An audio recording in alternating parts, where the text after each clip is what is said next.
So I want to start off by saying welcome to ninth grade ELA, guys. I hope y'all guys are doing well. I hope that y'all are having a great summer, and we have so much to go over, but about our classroom expectations and our classroom culture, but we'll worry about that tomorrow during our live Zoom class. So let's get right to it.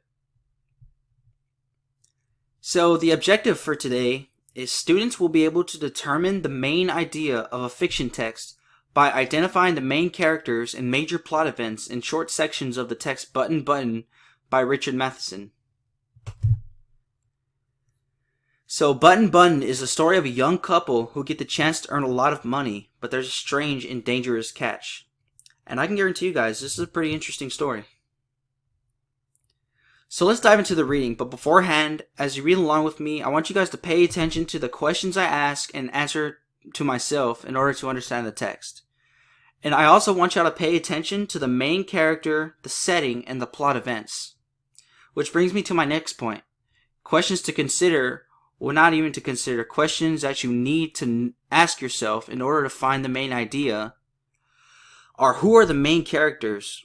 Who should be and shouldn't be included? Basically, these are the characters whose names are most consistent throughout the story, the characters you're going to hear more and more about as you read along through the text. And number two, what are the main characters doing? Then, where are the main characters? And lastly, what are the most important details that move the plot forward? And I can guarantee you guys that is one of the most important factors when you're looking for main idea. So you don't want to miss out on that. So, as I read through the text, I'll stop each time to address the blue dots and their significance on the story. And these blue dots help us to identify key factors when we're looking for the main idea, such as the main characters, what they're doing, the setting, and significant details. So, I'll start off right now. The package was lying by the front door.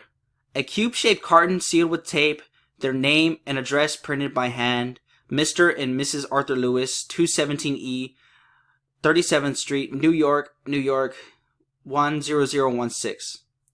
Norma picked it up, unlocked the door, and went into the apartment. It was just getting dark. So as you can see, we already found the two names, Mr. and Mrs. Arthur Lewis, and also the name Norma. We might be able to assume that Norma could be Mrs. Arthur Lewis, but we couldn't be too sure yet. So let's keep reading along through the story. After she put the lamb chops in the broiler, she sat down to open the package. Inside the carton was a push-button unit fastened to a small wooden box. A glass dome covered the button. Norma tried to lift it off, but it was locked into place. She turned the unit over and saw a folded piece of paper scotch-taped to the bottom of the box. She pulled it off. "Mr. Stewart will call on you at 8 p.m. Norma put the button unit beside her on the couch. She reread the typed note, smiling. So we got another name right here, Mr. Stewart. Is he going to be more important throughout the text? I mean, we can already see that he has a significance in his note. Mr. Stewart will call on you at 8 p.m. So what are we to expect next? Whatever it is, I'm pretty sure that it's going to involve Mr. Stewart. So let's keep a lookout for him. A few moments later, she went back into the kitchen to make the salad. The doorbell rang at 8 o'clock. "I'll get it," Norma called from the kitchen. Arthur was in the living room, reading. Oh yeah, so there's Arthur. So Mr. and Mrs. Arthur Lewis. Now we can assume that Norma is Mrs. Lewis and Arthur is Mr. Lewis. There was a small man in the hallway. He removed his hat as Norma opened the door.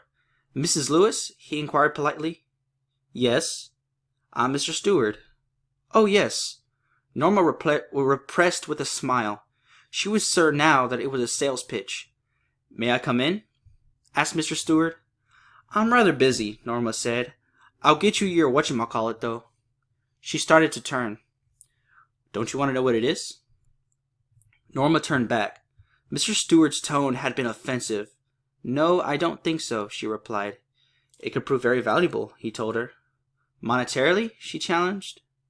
Mr. Stewart nodded. "Monetarily," he said. Norma frowned. She didn't like this attitude. "What are you trying to sell?" she asked. "I'm not selling anything," he answered. Arthur came out of the living room. Something wrong? Mr. Stewart introduced himself. Oh, the... Arthur pointed toward the living room and smiled. What is that gadget anyway? It won't take long to explain, replied Mr. Stewart. May I come in? If you're selling something, Arthur said. Mr. Stewart shook his head. I'm not. Arthur looked at Norma. Up to you, she said. He hesitated. Well, why not? He said. Now what we do, since we got all our information from the text, the essential information, is to put it together into a main idea statement that is concise with no more than 2 sentences and paraphrased, which is no direct quotes. So before we put something together into a statement, we want to make sure we have all of our information combined. So the main characters, of course, Norma, Arthur, and Mr. Stewart.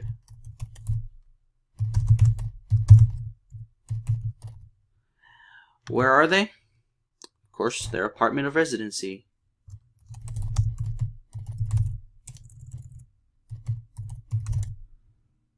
And some important details. So Norma finds the package with a button in it and a note from Mrs. Stewart.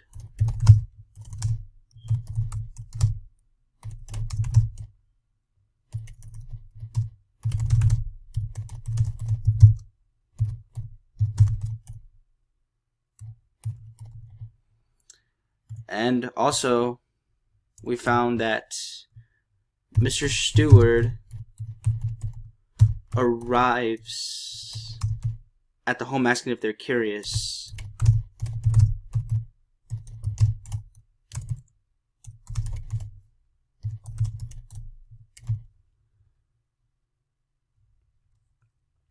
And lastly, the couple let him in to explain the button reluctantly.